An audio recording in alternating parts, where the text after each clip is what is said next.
बिस्मिल्लाहिर्रहमानिर्रहीम। आज का टॉपिक है कोसेट। पहले इसकी डेफिनेशन, फिर इसकी एग्जांपल, फिर हमने इसको प्रूफ करेंगे। लाग्रांज थ्योरम के लिए मैंने इसको ना यूज़ करना है, तो दैट्स वाई मैंने इसके सारा डिफ़ाइन करूँगा, उसके अंदर ये यूज़ भी होगा। पहले डेफिनेशन को देखते हैं। Late H be a subgroup of a group G. H कोई सब ग्रुप है एक ग्रुप जी का। अच्छा, जो यहाँ हम ग्रुप ले रहे हैं ना, ये मैं ऑलरेडी बता चुका हूँ कि ये अंडर मल्टीप्लिकेशन ले रहे हैं, ठीक है। एच इसका सब ग्रुप है। देन द सेट, इस सेट इस तरह का लेना है कि एच के साथ एक ए को मल्टीप्लाई करना है कि एच ए, इसके अंदर जो सेट के अंदर एलिमेंट्स ऐसे होंगे कि स्मॉल एच कहाँ से बिलोंग कर रहा है, कैपिटल एच से, और ए एलिमेंट है जी का। इज़ कॉल्ड राइट को सेट ऑफ एच इन जी। अब देखो आपने एच ए, अब ए को आपने राइट साइड से, मैंने राइट से, जिस हैंड से मैंने कहा वो राइट हैंड है ना, तो दैट्स मैंने ए को राइट साइड से मल्टीप्लाई किया एच के साथ, ठीक है। तो एक सेट बन गया। इस सेट को हमने कोसेट का नाम दे दिया, क्योंकि हमने ए को राइट साइड से किया था, इस वजह से इसको राइट कोसेट का नाम दे दिया, ठीक है। अब एक सेट और लिखता हूँ, इसमें ए पहले, ये इसमें ए पहले आएगा और एच के एलिमेंट बाद में आएंगे। Is called left coset of H in G. ये इसको कहेंगे left coset of H in G. सही है गाइस। अगर इन केस ऑफ एडिशन, अब ये हो गया, कब हो गया, जब मैंने कहा था कि ये अंडर मल्टीप्लिकेशन है। In case of addition, in case of addition, तो हम जो कोसेट्स है ना उसको ए प्लस एच से डिफाइन करते हैं। ए प्लस एच में ए प्लस एच, और एच कहाँ से बिलोंग कर रहा है, ठीक है। और इसी सिमिलरली ये लेफ़्ट कोसेट होगा, क्योंकि हमने लेफ़्ट साइड से ए को ऐड किया, एल ई लेफ़्ट कोसेट, और एच प्लस ए, ये अब राइट साइड से हम ऐड कर रहे हैं, तो इसमें एलिमेंट्स एच प्लस ए की फॉर्म की होगी, और एच करेगा कैपिटल एच से बिलोंग। इज़ ये होगा right coset, right coset. Right guys, ये तो हो गया जस्ट कोसेट की डेफिनेशन, सही है। इसको हम आगे यूज़ भी करेंगे, और पहले इसके एग्जांपल की तरफ देख लेते हैं यूज़ करने से पहले, सही है। जी एक मैंने ग्रुप ले लिया है, जी ऐसा ग्रुप है। अब ई, इसके अंदर में E F G, E F G, G F जी स्क्वायर और F G, E F G, G F जी स्क्वायर एफ और एफ जी, ठीक है। अब ये जो ई एफ, इनकी क्या प्रॉपर्टीज़ है, इनकी प्रॉपर्टीज़ ये है कि ई क्या है, आइडेंटिटी एलिमेंट, और एफ स्क्वायर पे आइडेंटिटी एलिमेंट आंसर देता है, जी क्यूब पे आइडेंटिटी एलिमेंट आंसर देता है, सही है। और एफ जी, ये जो एफ जी हम यूज़ कर रहे हैं ना, ये स्क्वायर पे आइडेंटिटी एलिमेंट का आंसर देता है। अच्छा, अंडर दिस हाइपोथेसिस हम इस सेट जी को ग्रुप प्रूफ कर सकते हैं। कैले टेबल की मदद से भी आप कर सकते हैं, लेकिन हाइपोथेसिस को मस्ट याद रखना होगा। अब ये जी ग्रुप है, राइट, और अंडर मल्टीप्लिकेशन, ये बात भी याद रखनी है। तो जी, अब इसका एक सब, अब हमें कहिए H B A subgroup of group जी। अब मैं इसका एक सब ग्रुप डिफाइन कर देता हूँ अपने पास से, वो ये है कि ई जी और जी स्क्वायर। देखो, हमने कोसेट को डिफ़ाइन करना है ना, कोसेट को डिफ़ाइन करने के लिए एक ग्रुप होना चाहिए, वो मैंने जी ले लिया। उसके लिए एक सब, उसका सब ग्रुप भी होना चाहिए, वो मैंने एच खुद से डिफ़ाइन कर दिया है, राइट। अब मैं इसके लेफ़्ट को सेट भी डिफ़ाइन करूँगा, और मैं इसका राइट को सेट भी डिफ़ाइन करूँगा पहले, ताकि आप लोगों को अच्छे तरीके से क्लियर हो जाए सारा कुछ, सही है। और फिर आगे कुछ एग्जांपल्स भी बताऊँगा जो हमने आगे यूज़ भी करनी है थ्योरम्स में ना।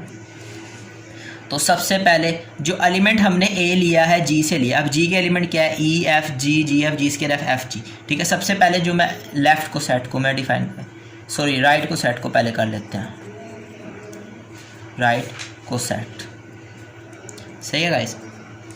अब राइट को सेट को करने से पहले एक एलिमेंट ले लिया, E, E belongs to G for E belongs to G, बेशक एच का एलिमेंट हो इसका कोई नहीं फ़र्क पड़ता, लेकिन हमने एलिमेंट्स जी से लेने हैं, राइट। सो एच ई किसके इक्वल होगा, एच ई का मतलब आप इस एच के इस एलिमेंट को भी ई से मल्टीप्लाई करो, इसको भी ई से मल्टीप्लाई करो, इसको भी ई से आप मल्टीप्लाई करो, सही है। तो ये ई डॉट ई आंसर ई आएगा, ई डॉट ई जी डॉट ई जी स्क्वायर डॉट ई। लेकिन ये बात याद रखनी है, जब आप राइट कर रहे हो तो राइट साइड से सब में करना है, सही है, ये कन्फ्यूज़न नहीं। ई डॉट ई आंसर आएगा, जी डॉट ई जी आंसर आएगा, जी स्क्वायर डॉट ई जी स्क्वायर ही आंसर आएगा, क्योंकि ई इज़ द आइडेंटिटी एलिमेंट। तो ये हमारे पास एच ई आ गया, राइट। अच्छा, एक बहुत अच्छा रिजल्ट है कि a H is equals to H if and only if a belongs to H. ये बीएससी लेवल में भी पढ़ा होगा आपने कि अगर एक एलिमेंट इसी सेट से बिलोंग कर रहा है ना, तो उसका उस सेट के साथ प्रोडक्ट ले लें या एच ए कर लें, ये दोनों, ये तीनों सेम बराबर हो जाते हैं, लेफ्ट और राइट को सेट इक्वल हो जाते हैं अगर आप एलिमेंट्स उसी सेट से ले रहे हो। ये भी वही किया, देखो ना, ई एच का भी एलिमेंट था ना, ई देखो ना जी में एलिमेंट है, लेकिन ई एच का भी एलिमेंट है ना, सही है। अब देखो एच ई करने के बाद भी आंसर एच के ही इक्वल आया, सही है ना गाइस। अब दूसरा एलिमेंट जो मैं चूज़ कर रहा हूँ ना वो जी है। अब एच जी करें आप, एच जी का मतलब E dot G dot G square dot G, सही है। राइट साइड से आपने मल्टीप्लाई करें, ई डॉट जी का आंसर आएगा जी डॉट जी का आंसर आएगा जी स्क्वायर डॉट जी का आंसर आएगा जी क्यूब, राइट गाइस। अब हमने जी क्यूब, जी अपनी 3 पावर पे आंसर आइडेंटिटी एलिमेंट देता है, इसका आंसर आएगा जी स्क्वायर और ई, राइट। तो इसका आंसर आएगा, इसको तरतीब से लिख लिया अगेन से, ई जी स्क्वायर, वो अगेन एच के इक्वल आ गया। ये एक्चुअल में एच के इक्वल आपने लिखना नहीं, जस्ट मैं बता रहा हूँ कि इसका अगर कहें ना, इसकी एग्जांपल, इसका एक प्रॉपर प्रूफ भी है, ठीक है। लेकिन आपने यहाँ पे जो हम डिस्कस कर रहे हैं ना, एग्जांपल बन रहा है इसकी, इस वजह से मैंने आपको हाईलाइट कर दिया, आगे भी यूज़ करना था इस वजह से। अब एच जी स्क्वायर, अब पहले ई बिलोंग्स टू जी, फिर जी बिलोंग्स टू जी, अब जी square belongs to G square belongs to G को देखते हैं। एच जी स्क्वायर को करने आप एच को, यानी कि E dot G square dot G square dot G square, दोनों लेफ्ट साइड से आप मल्टीप्लाई कर रहे हैं। ई डॉट जी स्क्वायर जी डॉट जी क्या आएगा, जी क्यूब, जी स्क्वायर डॉट जी स्क्वायर, जी की पावर 4, जी स्क्वायर आंसर आएगा। जी क्यूब का आंसर क्या आता है, यहाँ पे देख लें, जी क्यूब का आंसर क्या है, ई आइडेंटिटी एलिमेंट, और जी की पावर 4 को लिख सकते जी क्यूब डॉट जी, राइट।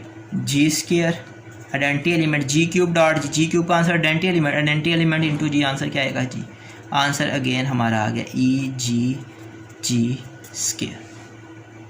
ये अभी हम राइट को सेट हमने तीसरे एलिमेंट से इस जी स्क्वायर से मल्टीप्लाई किया। मैं पहले इनको एच ही के एलिमेंट से कर रहा हूँ ताकि आंसर, ये देखो, ये सेम आंसर आ जाए तीनों के केस में, एच ही आंसर आ रहा है, चूँकि ये एलिमेंट्स एच से बिलोंग करता है, इस वजह से इनका आंसर एच ही आ रहा है। अब नेक्स्ट एलिमेंट जो होगा ना, उसको मैं करता हूँ एफ़ को, एच एफ क्या आंसर आएगा, सबसे पहले E dot F G dot F, ठीक है, G square dot F, right. E dot F का आंसर आएगा F, G A dot F का जी एफ, और जी स्क्वायर डॉट एफ का आंसर आएगा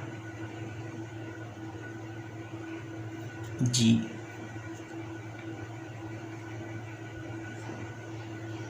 सही है guys, G square dot F. देखिए एच एफ का हमने ये आंसर निकाला है प्रीवियस पेज पर, ठीक है। तो अब हमारे पास ये भी जी का एलिमेंट है, ये भी जी का एलिमेंट है। जो जी हमारे पास ग्रुप था ना, वो ये था कि ई एफ जी स्क्वायर जी एफ और एफ जी, सही है, ये ग्रुप था ना इसके अंदर। अच्छा, ये जो कुछ सेट्स होते हैं ना, ये भी सबसेट होते हैं इसी जी के। अब ये जो जी स्क्वायर एफ आ रहा है ना, ये एक्स्ट्रा आ रहा है। अब इसको मैं इसी जी ग्रुप के किसी एलिमेंट के इक्वल दिखाऊंगा, सही है। अब हमारे पास जो हाइपोथेसिस है ना, वो ये है कि देखें, f square is equal to identity element, दोनों तरफ आप एफ इनवर्स से मल्टीप्लाई कर दें, f square dot f inverse is equal to e dot f inverse. अब एफ स्क्वायर, अब देखो सेम है तो पावर माइनस हो जाएगी, आ जाएगा एफ इनवर्स, राइट गाइस। तो F is equal to F inverse, 2 - 1 1, F is equals to F inverse. एक तो ये रिजल्ट है। अब दूसरा है कि G cube is equals to identity element, दोनों तरफ जी इनवर्स से माइनस मल्टीप्लाई कर दें। एक्चुअल में जी इनवर्स से मल्टीप्लाई करने का मतलब जी इनवर्स की वैल्यू फाइंड आउट करना है, सही है। तो जी की power 3 - 1 is equals to ji inverse, right. Ji square is equals to ji inverse, ये आ गया। अब है कि एफ जी का स्क्वायर हमारे पास तीसरी ये हाइपोथेसिस है, सही है। सो एफ जी स्क्वायर को दोनों तरफ एफ जी इनवर्स से मल्टीप्लाई कर दे, इधर भी आ जाएगा ई डॉट एफ जी इनवर्स, सही है। ये बनेगा एफ जी 2 - 1, आंसर क्या आएगा 1। फिर भी लिख देता हूँ इसको, ये करेंगे जी इनवर्स एफ इनवर्स। अब देखो ना ये रिज़ल्ट हमने यूज़ किया, ऑलरेडी मैंने प्रूफ किया था, since a b whole inverse is equals to b inverse a inverse, ये रिज़ल्ट हम ऑलरेडी प्रूफ कर चुके हैं। तो जी इनवर्स एक्चुअल में किसके इक्वल है, यहाँ से देखो जी स्क्वायर के। एफ इनवर्स किसके इक्वल है, एफ के, सही है। तो ये हमारे पास आंसर आएगा एफ जी का। एफ जी एक्चुअल में इक्वल है जी स्क्वायर एफ के। ये चीज़ आपने यूज़ करनी है हेयर। तो एच एफ जो सा बन जाएगा ना कोसेट, वो इक्वल होगा एफ जी एफ, और जी स्क्वायर एफ की जगह मैं पुट कर दूंगा एफ जी। ये मैंने हाइपोथेसिस को यूज़ करते हुए जस्ट ये निकाल दिया है, सही है। अब जो नेक्स्ट होगा एच, जो नेक्स्ट मैं ले रहा हूँ ना इधर से, मैं देखो ई भी हो गया, जी भी हो गया, जी स्क्वायर भी हो गया, सही है, एफ भी हो गया। अब जी एफ और एफ जी ये दो ही रह गया ना, ये दोनों लिखते हैं एच, और जो एलिमेंट होगा वो मैं ले रहा हूँ जी एफ, सही है। अब आइडेंटिटी एलिमेंट को जी एफ से मल्टीप्लाई करो। अब अगला है कि जी को जी एफ से मल्टीप्लाई करें, सही है। उससे अगला है कि जी स्क्वायर को आपने जी एफ से मल्टीप्लाई करना है, सही है ना। फॉर जी एफ ये लिख लो, बेशक नहीं भी लिखना तो एग्जाम्पल ही समझा रहा हूँ। अब जब आइडेंटिटी को एलिमेंट से मल्टीप्लाई करेंगे जी एफ आ गया। अब जी डॉट जी आंसर क्या आएगा, जी स्क्वायर एफ। अब जी स्क्वायर डॉट जी आंसर क्या आएगा, जी क्यूब एफ। जी की पावर 2 डॉट जी एफ, जी और पावर 1 है ना, तो आंसर जी क्यूब बन जाएगा, राइट गाइस। अब ये जी एफ ऐसे एज इट इज़ आ जाएगा, इसको हम सॉल्व नहीं कर सकते, ऊपर ये एलिमेंट भी है जी का, तो इस वजह से इसको सॉल्व करने की ज़रूरत भी नहीं है। अब जी स्क्वायर एफ, जी स्क्वायर एफ की वैल्यू हम यहाँ से ले लेंगे, which is equals to f g. अब ये जी का एलिमेंट बन गया। अब की वैल्यू ली क्यूब यहाँ बताने के लिए कि ये जी का एलिमेंट, अब जी क्यूब आंसर, जी क्यूब यहाँ देखो आइडेंटिटी के इक्वल है, ई डॉट एफ का आंसर आएगा जस्ट एफ, सही है ना। तो ये एक को सेट बन गया। आप बेशक इसको पहले एफ ई डॉट एफ का आंसर एफ आएगा, तरतीब से लिख सकते हैं, कोई इशू नहीं है। फिर आप लिख दें जी एफ और फिर लिख दें एफ जी, सही है ना गाइस। अब हमारा जो लास्ट वन रह गया ना, वो एक ही एलिमेंट रह गया एच इंटू एफ जी, सही है। एफ जी को एच से मल्टीप्लाई करो, ई डॉट एफ जी, सही है। अगला जी इंटू एफ जी, सही है। उससे अगला है कि जी स्क्वायर इंटू एफ जी। अब एफ जी तो एज इट इज़ लिख दिया, और एफ जी हमारे पास जी का एलिमेंट भी है, इस वजह से ये एज इट इज़ लिख दिया मैंने। अब जी इंटू एफ जी, राइट। इसको ये जो एफ जी है ना, ये इक्वल है जी स्क्वायर एफ की। अब पहले मैं यूज़ करता जी स्क्वायर एफ की जगह ये, अब मैं इसकी एफ जी की जगह ये यूज़ कर रहा हूँ, ठीक है ना। अगर नहीं यूज़ करता तो मेरा रिजल्ट नहीं होगा। जी इंटू अब जी स्क्वायर एफ, यहाँ से ये मैं अगेन यूज़ कर रहा हूँ जी स्क्वायर एफ की, एफ जी की जगह जी स्क्वायर एफ। रीज़न वो आगे बताऊँगा आपको। अब यहाँ पे भी अगेन यूज़ करो जी इंटू जी स्क्वायर एफ, सही है गाइस। ये आएगा एफ जी, जी डॉट जी, जी क्यूब एफ, राइट। अगर जी डॉट जी स्क्वायर, जी की 4 एफ, एफ जी आंसर आएगा। जी क्यूब एफ आइडेंटिटी होता है, ई डॉट एफ आ जाएगा आंसर, और जी की 4 जी की क्यूब डॉट जी एफ, सही है ना।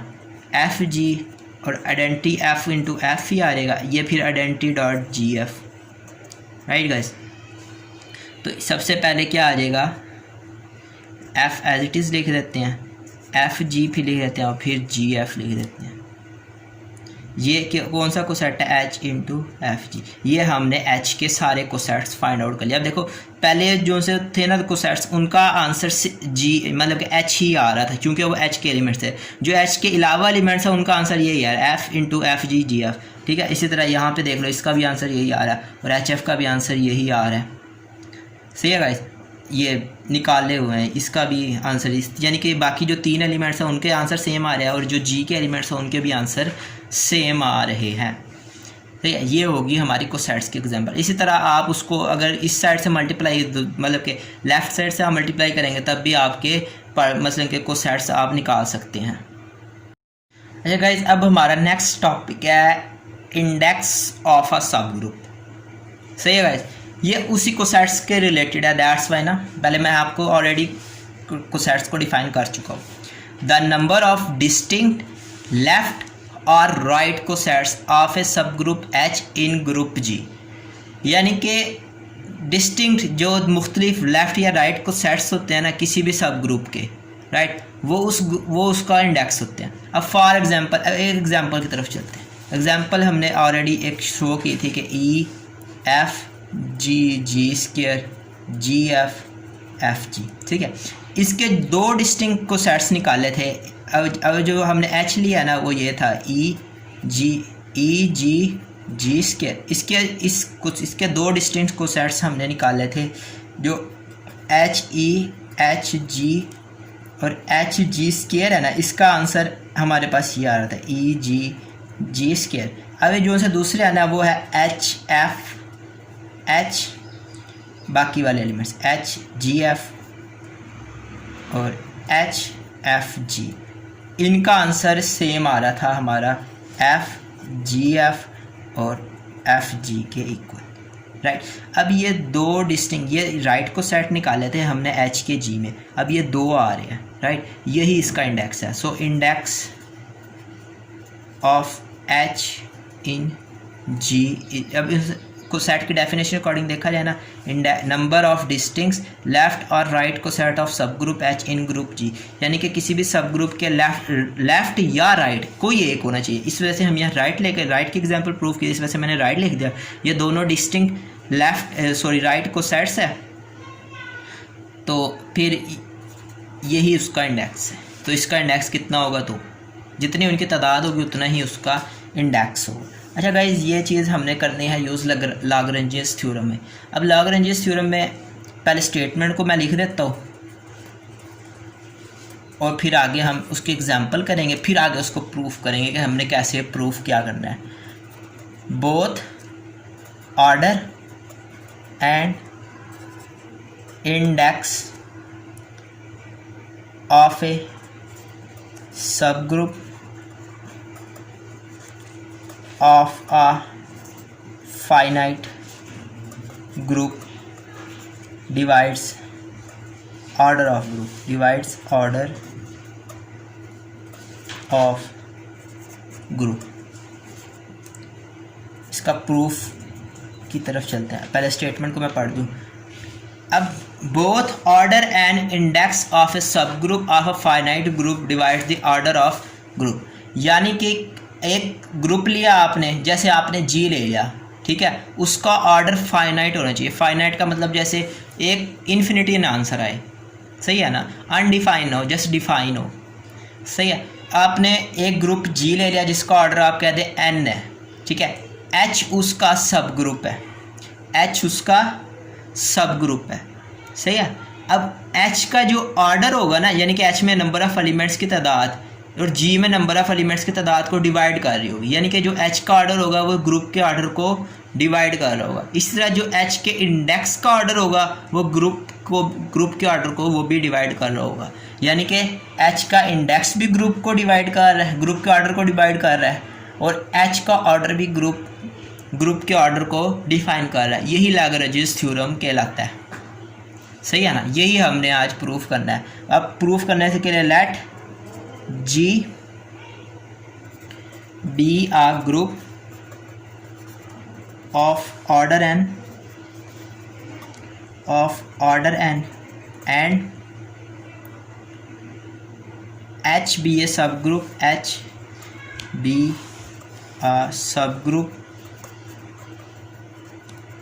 of order m, सही है। और let K be the index of H in G. हम कह देते हैं कि K be the index of G. अब यहाँ इस केस में ना के 2 है, राइट, यानी कि इंडेक्स है एच का जी में, यानी कि आपने के डिस्टिंक्ट लेफ़्ट या राइट को सेट डिफाइन कर लिया एच के जी में। इसी तरह यहाँ पे हमने 2 किया तो इस वजह से 2 डिस्टिंक्ट लेफ़्ट या राइट को सेट एच के जी में है, सही है ना। तो अब हमने शो करना है कि ये इंडेक्स के और ये इसका ऑर्डर, ये दोनों इस एन को डिवाइड करते हैं। के भी एन को डिवाइड करता है और एम भी एन को डिवाइड करता है, सही है।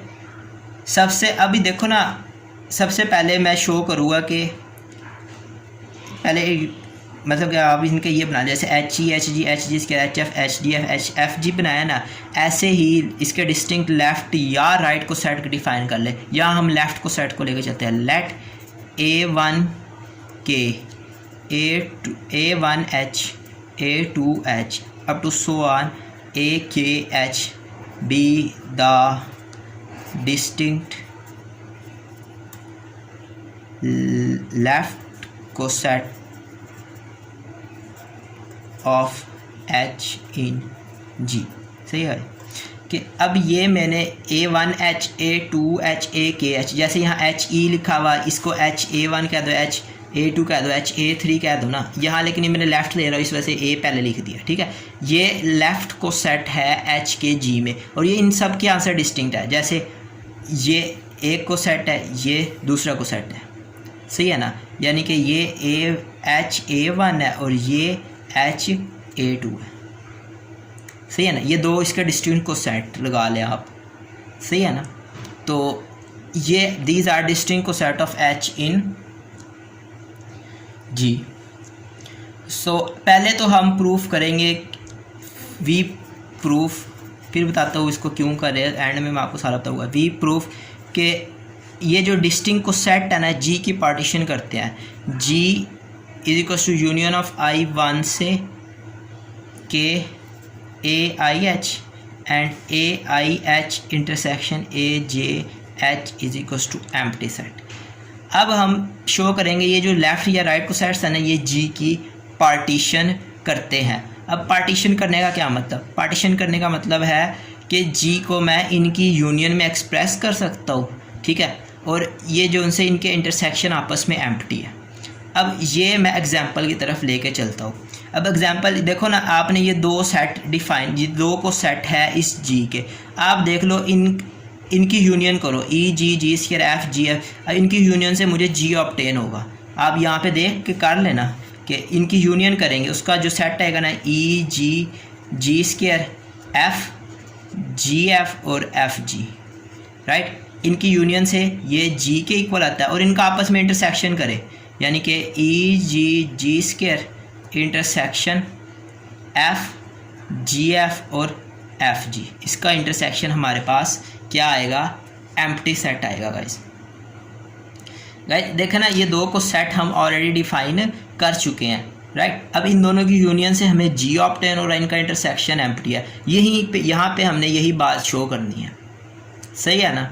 अब इसका फ़ायदा आगे हमें होगा। तो अब इन दो सेट को आपने इक्वल शो करना है, राइट। वही वाला कंडीशन कि आप इधर से एलिमेंट इसमें शो करते, इसका एलिमेंट इसमें शो करते, बट इधर कोई और सीन चाह रहा है। इधर ये सीन चाह रहा है कि देखो AIH, हर AIH सबसेट है G का। मैं क्यों कह रहा हूँ, देखो ये जो पहला को सेट है ये भी तो G का सबसेट है और सेकंड को सेट भी मैंने बताया था आपको, ये भी G का सबसेट है। देखो पहला को सेट भी G का सबसेट है, दूसरा को सेट भी G का सबसेट है। तो इनकी यूनियन जो I1 से के AIH होगी वो भी सबसेट होगी G का, क्योंकि हर AIH G से G का सबसेट है, तो इनकी यूनियन भी G का सबसेट होगी। एक साइड तो हमारे पास ऑब्वियसली शो होगी। अब हमने नेक्स्ट शो करना है कि इसका एलिमेंट लेना है और इसमें शो करना है। अब एक चीज़ आप मतलब कि ये रफली नोट कर लें कि ये जो AIH है ना, इसका स्ट्रक्चर ऐसा होगा AI इंटू H और H बिलोंग्स टू H, इसमें ऐसे एलिमेंट्स होंगे, सही है। तो इसकी यूनियन में भी ऐसे ही एलिमेंट होंगे, सही है ना। तो अब एक एलिमेंट ले लिया G से। अब जब को सेट को डिफाइन किया था मैंने कहा था कि A belongs to G such that के ए एच उसका कुछ सेट होंगे, सही है ना। अब फॉर ए आई, अब जो एलिमेंट मैं ले रहा हूँ वो मैं ए आई ले रहा हूँ, ये जो एलिमेंट्स लिया है ना ये A I belongs to G. This imply, अब यहाँ पे देखो A I dot E belongs to A I H since E is identity. अब देखो ए आई को मैं ऐसे लिख सकता हूँ ना, ए आई ई की फॉर्म में, सही है ना। A I dot E, E is the identity, right. एक एलिमेंट मैंने जी से लिया, उसको मैंने ए आई डॉट ई में लिख दिया, राइट। अब ये बिलोंग कर रहा है ए आई एच से। क्यों बिलोंग कर रहा है, देखो इस स्ट्रक्चर वाइज।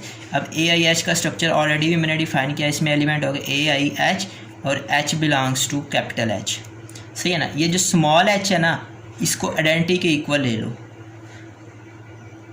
सही है ना गाइस, कि A I E belongs to A I H. ये जो स्मॉल एच लिया है ना हमने बाय स्ट्रक्चर, अगर आप देखें इसको तो इसको आप आइडेंटिटी के इक्वल ले लो। तो यहाँ से ए आई,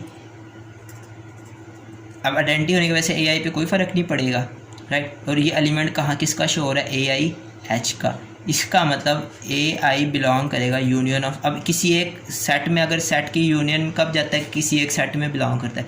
अब इसमें बिलोंग कर रहा है किसी एक ए आई एच में बिलोंग कर रहा है, तो इनकी यूनियन में भी चला जाएगा, आई वन से के ए आई एच में ये चला जाएगा। अब यहाँ से आप देख लें कि एलिमेंट जी का था शो, इसकी यूनियन हो रहा है, इसका मतलब कि जी भी सबसेट है यूनियन ऑफ आई वन से के ए आई एच का। अब फिर वही बात कि अगर एक सबसेट है बी का और बी सबसेट है ए का, यहाँ से बात इंप्लाइज कर सकते हैं A is equals to B. तो यहाँ से आप ये बात इंप्लाइज करते हैं G is equals to union of I one से K A I H, right, इस रिजल्ट के अकॉर्डिंग, सही है गाइस। अब नेक्स्ट हमने शो करना है कि कोई से भी दो सेट्स ले लेना, कि यानी कि ये हमने नेक्स्ट शो करना है कि दो डिस्टिंक्ट कोसेट्स ए एच और बी एच का इंटरसेक्शन क्या है, एम्प्टी है। अब एम्प्टी शो करने के लिए ना पहले मैं कहता हूँ कि let a H intersection B H is not empty set, ये एम्प्टी नहीं है। Then there exist a belongs to A H intersection B H such that कि ए, मतलब कि there exist a such that कि ए इनके intersection में चला जाएगा, ये गलत होगा, कि there exist a such that, ये शॉर्ट फॉर्म लिख दी, सच डैट कि ए इनके इंटरसेक्शन में चलेगा। इसका यहाँ से बाद इंप्लाइज करेंगे कि ए एच का भी एलिमेंट है, ए बी एच का भी एलिमेंट है, राइट गाइस। अब ए एच का एलिमेंट होने का, सॉरी आप ए की जगह एक्स ले लें, ज़्यादा बेटर रहेगा, क्योंकि हम ए ऑलरेडी यूज़ कर रहे हैं ना, तो सेम हो जाएगा, सही है ना। तो X, there exist X such that कि X belongs to A H intersection B H. अगर एक्स इन दो सेट के इंटरसेक्शन में, इसका मतलब एक्स इन दोनों में इंडिविजुअली भी लाई करता है, तो x is equals to A H one और x is equals to b H two for H one H two belongs to capital H, सही है ना। अब यहाँ से ये देख लें कि H1 H2 belongs to capital H, तो X, अब देखो दोनों में शो हो रहा है। अब यहाँ से आप X इसके भी इक्वल है और X इसके भी इक्वल है। अब देखो X आपस में इक्वल, तो इनकी राइट साइड्स भी इक्वल होगी, AH1 is equals to BH2। तो यहाँ से A is equals to BH2 H1 inverse, right guys. Just H1 को वहाँ जाके H1 इन्वर्स कर दिया मैंने, यानी कि दोनों तरफ H1 इन्वर्स से मल्टीप्लाई करो, यहाँ आइडेंटिटी बन जाएगा और यहाँ पे ये बनेगा। एक्चुअली ये अब एलिमेंट है, ये वाला है, सिर्फ इस वाले एलिमेंट को देखो, ये BH का एलिमेंट है, क्योंकि H1 H2 H से बिलोंग करते हैं, H सब ग्रुप है, तो H2 H1 इन्वर्स भी H से बिलोंग करेगा। यहाँ लिख ले सिंस H इज़ सब ग्रुप, H सब ग्रुप है, तो दैट्स वाई ये प्रोडक्ट भी H से बिलोंग करेगा। सो यहाँ से ये एलिमेंट किसका बन गया हमारे पास, ये जो अब ये एलिमेंट BH का, इसका मतलब ये A किस में चला गया, BH में। ये जो एलिमेंट इसके इक्वल है, ये वाला एलिमेंट, ये BH2H1 इनवर्स BH का एलिमेंट है, अब ये A के इक्वल है, तो इसका मतलब A भी BH का एलिमेंट है। This implies A belongs to BH, but A तो हमारे पास AH का एलिमेंट था, सही है ना, इधर आइडेंटिटी रख लो, AH का एलिमेंट है ना, क्योंकि अब मैं क्योंकि A को मैं लिख सकता हूँ कि A is equals to A dot E, E is the identity, सही है ना, कोई फ़र्क नहीं पड़ता, तो ये बन जाएगा AH का एलिमेंट। यहाँ से बाद देखो AH का आर्बिट्रेरी एलिमेंट है और शो BH में हो रहा है, इसका मतलब ये जो सेट है ना, ये सबसेट है BH का। सिमिलरली जो इसी तरह हम B के लिए भी कर सकते हैं, तो सिमिलरली बस ऐसे लिखना है आपने, सिमिलरली, उसको करने की ज़रूरत नहीं है। सिमिलरली वी प्रूफ, यहाँ लिख लो, वी प्रूफ BH सबसेट है AH का। अब दोनों सेट आपस में सबसेट शो हो रहे हो, तो AH is equals to BH। अब ये कंट्राडिक्शन आ रही है, क्योंकि हमने जो ये को सेट्स लिए हैं ना, इनका इंटरसेक्शन नॉन एम्प्टी है, but AH is not equals to BH। ये डिस्टिंक्ट को सेट्स थे, मुख्तलिफ थे, लेकिन यहाँ पे हमें शो हो रहा है कि ये सेम है। सो ये हमारी सपोजिशन थी ना जो सी कि ये इनका इंटरसेक्शन नॉन एम्प्टी, ये रॉन्ग होगी। दिस इम्प्लाइज के AH intersection BH is empty set, right guys. ये जस्ट इतना हमें शो हो गया कि ये जो कोसेट्स लिए थे ना हमने, उनकी यूनियन से G बन रहा है और उनका इंटरसेक्शन आपस में एम्प्टी है, यानी कि ये हमने शो कर दिया है। अब G is equal to union of I1 से के AIH, ऐसे ही है ना।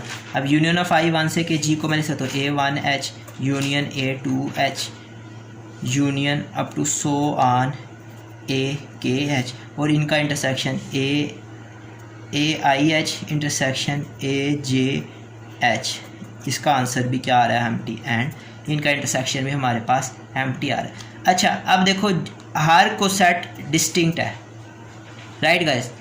अब उसकी यूनियन से हमें G ऑब्टेन हो रहा है, इसका मतलब जो G का ऑर्डर होगा ना, वो हर को सेट का order,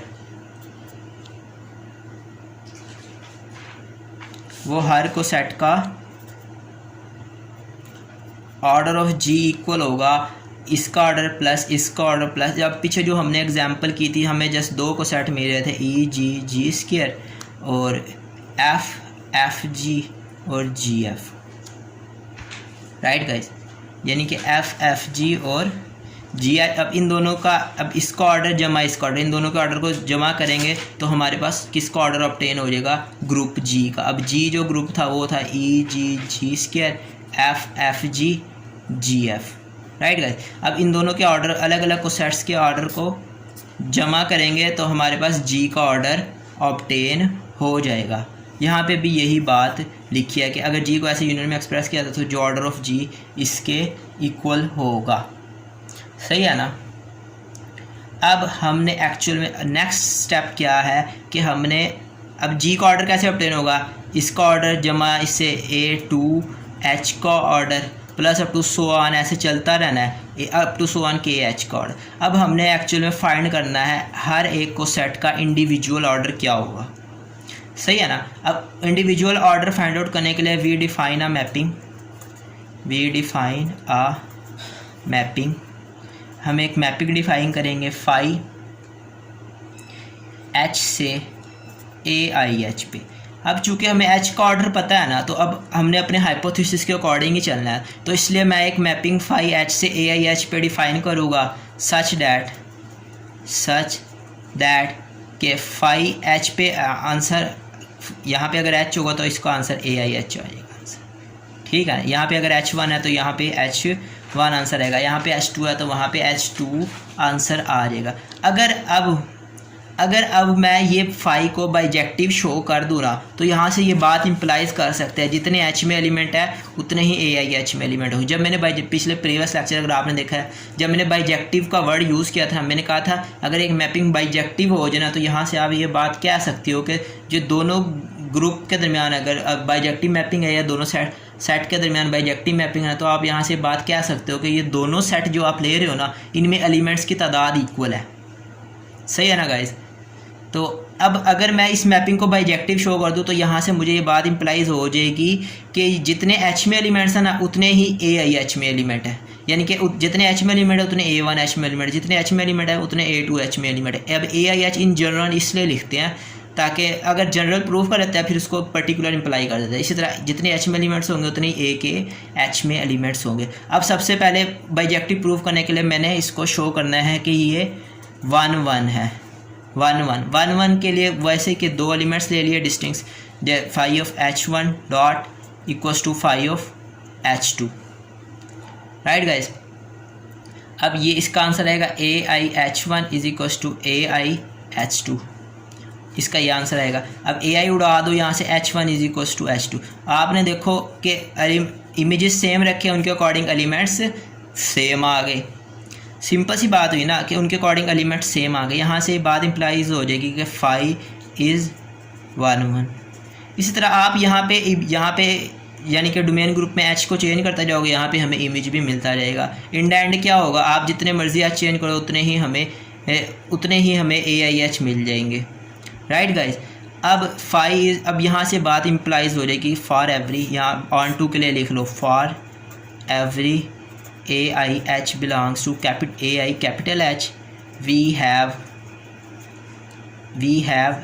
H belongs to H such that के phi of H is equals to AIH। so phi on to भी है। अब this implies phi is on to, अब phi 1 1 भी है, phi on to भी है, तो phi बाइजेक्टिव हो गए। अब जितने H में एलिमेंट्स है ना उतने ही AIH में एलिमेंट्स है। सही है गाइस, तो देख लेते हैं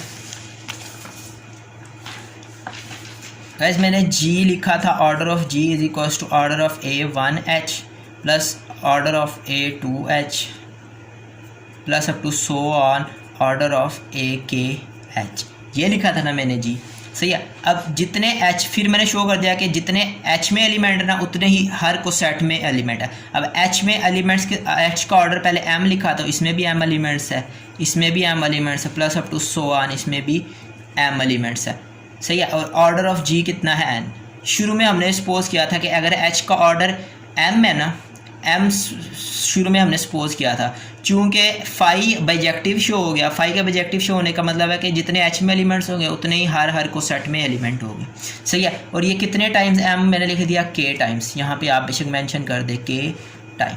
अब गाइस एक एग्जांपल देख लो, फिर मैं इसको सम अप कर देता हूँ। ये नंबर थ्योरी का रिजल्ट है कि जैसे 1/2 1/2 1/2, राइट गाइस, ये 3 दफ़ा मैंने लिख दिया, सही है। अब इसका एलसीएम ले लो, 2 यहाँ ऊपर आएगा 1 + 1 + 1, ऊपर आ जाएगा 3/2, ठीक है। अब 3/2 को मैं ऐसे 3 × 1/2, कोई फ़र्क नहीं पड़ता क्योंकि set of real number field form करता है, इस वजह से ये प्रॉपर्टी है।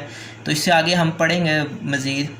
तो ये 3 × 1/2, देखो कितने टाइम्स मैंने 1/2 लिया। अब ये रिजल्ट एक्चुअली में बनता क्या, 1/2 1/2 + 1/2, ये बनेगा 3 × 1/2, ठीक है ना। मैंने 3 टाइम 1/2 लिखा तो उसको मैं ऐसे लिख सकता हूँ। अब ये देखो M, ये भी एक इंटीजर है, इसको हमने K टाइम्स लिख दिया, तो मैं इसको लिख सकता हूँ K × M इस रिजल्ट के अकॉर्डिंग। देखो ये 3 टाइम्स है 3 × 1/2, अगर ये K टाइम्स M इंटीजर है तो K × M, ये नंबर थ्योरी का रिजल्ट है, सही है। K एक्चुअल में क्या था, इंडेक्स, M क्या है, ऑर्डर ऑफ सब ग्रुप। यहाँ से बात इंप्लाइज हो जाएगी कि M भी N को डिवाइड करता है और K भी N को डिवाइड करता है। देखो ना, एक इंटीजर इससे मल्टीप्लाई हो, K भी इंटीजर है इससे भी इंटीजर, जैसे 6 ले लें 2.3, यहाँ से बात इंप्लाइज कर सकते हैं। देखो 2 3 से मल्टीप्लाई हो रहा है तब आंसर 6 बन रहा है ना। यहाँ से आप ये बात लिख सकते हो 2 / 6, इसी तरह यहाँ से, और ये भी लिख सकते हो 3 / 6, क्योंकि 3 2 से मल्टीप्लाई होगा तब 6 बना। इसी तरह K M से मल्टीप्लाई हो के N बन रहा है, इसका मतलब K / N,